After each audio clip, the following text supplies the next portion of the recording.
امین نے قرآن پاک کے اندر ارشاد فرمایا کہ وَيَرْزُقُهُ مِنْ حَيْثُ لَا يَحْتَسِبُ، کہ میں اپنے بندوں کو رزق وہاں سے عطا فرماتا ہوں کہ جہاں سے ان کے وہم و گمان میں بھی نہیں ہوتا کہ مجھے یہاں سے رزق ملے گا۔ حضرت جابر بن عبداللہ رضی اللہ تعالیٰ عنہ کی روایت ہے بخاری اور مسلم کے اندر، فرماتے ہیں کہ اللہ رب العالمین نے سمندر کے کنارے ایک مچھلی بھیجی، اور مچھلی بھی وہ کوئی عام مچھلی نہیں تھی، پہاڑ جتنی مچھلی تھی۔ کتنی مچھلی تھی؟ پہاڑ جتنی مچھلی تھی۔ تو وہ پہاڑ جتنی مچھلی جو ہے وہ کنارے پہ آئی، تو حضرت جابر بن عبداللہ کہتے ہیں کہ اتنی بڑی مچھلی تھی کہ ہم نے 18 دن کھائی۔ 18 دن ایک یا دو یا 10 بندوں نے نہیں، 300 بندوں نے۔ کتنے بندوں نے؟ 300 بندوں نے 18 دن وہ مچھلی کھائی۔ تو کہتے ہیں کہ ہم 18 دن کھاتے رہے، اتنی بڑی مچھلی تھی وہ ختم ہونے کو نہیں تھی آتی۔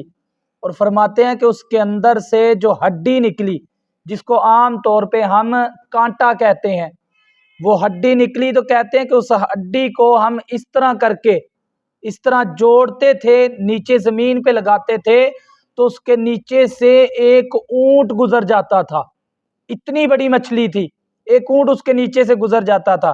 تو حضرت جابر بن عبداللہ رضی اللہ تعالیٰ عنہ فرماتے ہیں کہ ہم وہ مچھلی کچھ بچ گئی تو ہم وہ مدینے کے اندر لے کے آئے، مدینے کے اندر لے کے آئے، ہم اس کو استعمال کرتے تھے، اس مچھلی کی ہم چربی کو استعمال کرتے تھے، اس کے تیل کو ہم استعمال کرتے تھے۔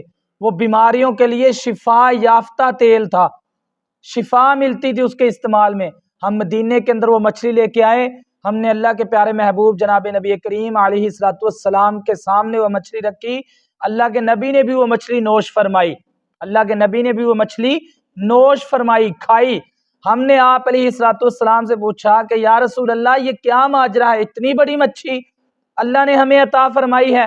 تو میرے محبوب نے فرمایا کہ اے جابر پریشان نہ ہو، اس وقت تمہارے پاس غذا نہیں تھی، اس وقت تمہارے پاس کھانے کے لیے کچھ نہیں تھا، میرے اللہ نے تمہیں کھانے کے لیے یہ مچھلی عطا فرما دی ہے۔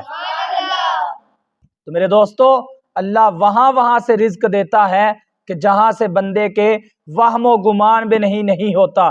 تو لہٰذا ہمیں بھی مانگنا اللہ سے چاہیے۔ کس سے مانگنا چاہیے؟ اللہ سے ہمیں مانگنا چاہیے۔ وہ اللہ ہمیں دن کو بھی دیتا ہے، رات کو بھی دیتا ہے۔ وہ اللہ ہمیں تنگ دستی میں بھی دیتا ہے، خوشحالی میں بھی دیتا ہے، ہر حال میں اللہ ہمیں دیتا ہے۔